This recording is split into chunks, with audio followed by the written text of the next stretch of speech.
Today's video is on how to survive in corporate America.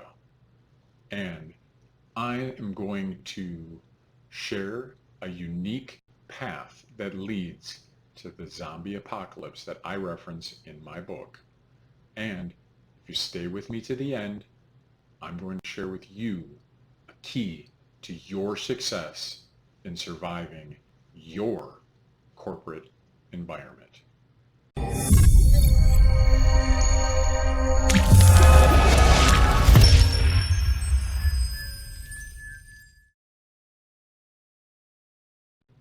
Hello, Greg here, and welcome to the Corporate Zombies channel.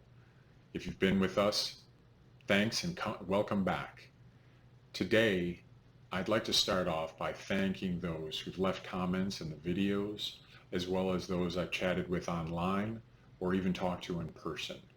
Your feedback, your comments, your thoughts is extremely valuable, and I really do appreciate that. And as we go through today's video, the question that I have for you as you're watching is, how do you feel about your survival in corporate America today? So I'd like to start with sharing a little perspective on how social environments can drive individual behavior.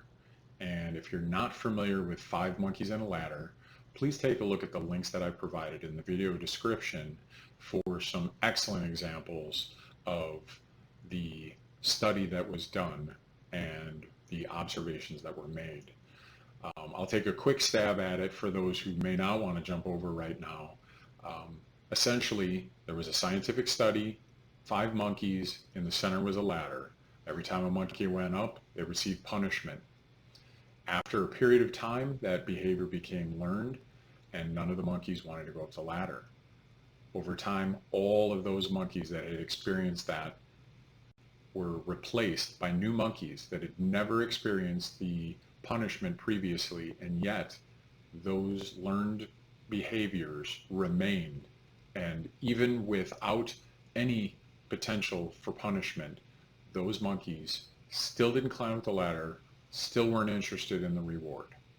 The key, in my opinion, is in part related to how we, as primates and as humans, really, how we interact in social environments and how the behaviors that we learned affect our culture, and in this case, our corporate culture. And the contribution of not just us, but those in our past have a lasting impression on the culture that will exist even in today's world.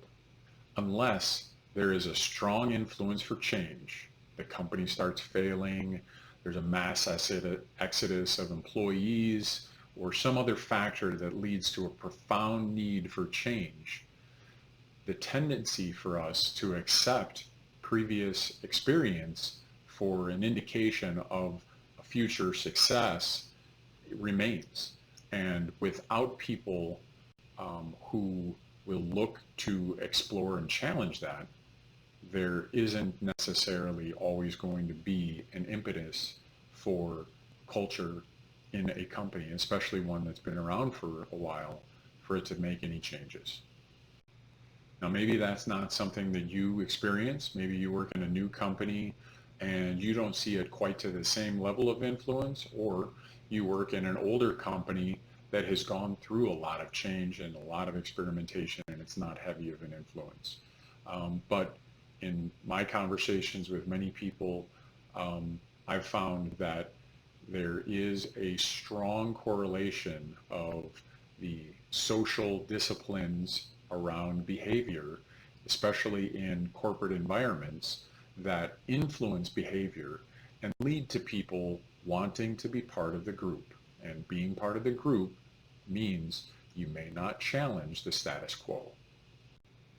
Now, this is where I'm going to ask you to take a little bit of a leap, because in my case, I am looking at the collective interest in the conversations around the apocalypse phenomenon, or essentially all of the different books and movies and different media that seems to be focused on a apocalypse. Might not just be a zombie apocalypse, but some kind of apocalypse. And why is that? And my premise is that the core part of our being is around survival. And when you're looking at surviving, you look back at those situations in the past where things were simpler. And the leap here is that corporate culture can be a representation of that same zombie apocalypse. A longing for things when they were simpler, when success was already done. Um, so all that left is to look at the previous decisions. Why question them if they're the same? Why change when previously everything worked? Why is there a need to look to do things differently when the things we've always done still seemingly work? Or do they? Or do they work? Are people happy? Are they fulfilled? Are they being challenged? Are they growing? Is the company seeing the results of those people being engaged, growing and developing and becoming more capable, more engaged in the success of the company that they work at? And is there an environment for the collective success for everyone? So, as I said, the idea is that learned behavior is part of what drives many corporate cultures to be like they are. Um, there are many different ways that cultures can grow. They can be focused on command and control. They could be focused on being very creative. They could be focused on um, many different types of styles collectively. And each of those different styles reinforce certain behaviors. And many of those behaviors become shared behaviors that are reinforced throughout the organization. And in many cases can also limit people that are thinking freely outside the box, so to speak. And that is part of the challenge in the environments that many of us in corporate America work in.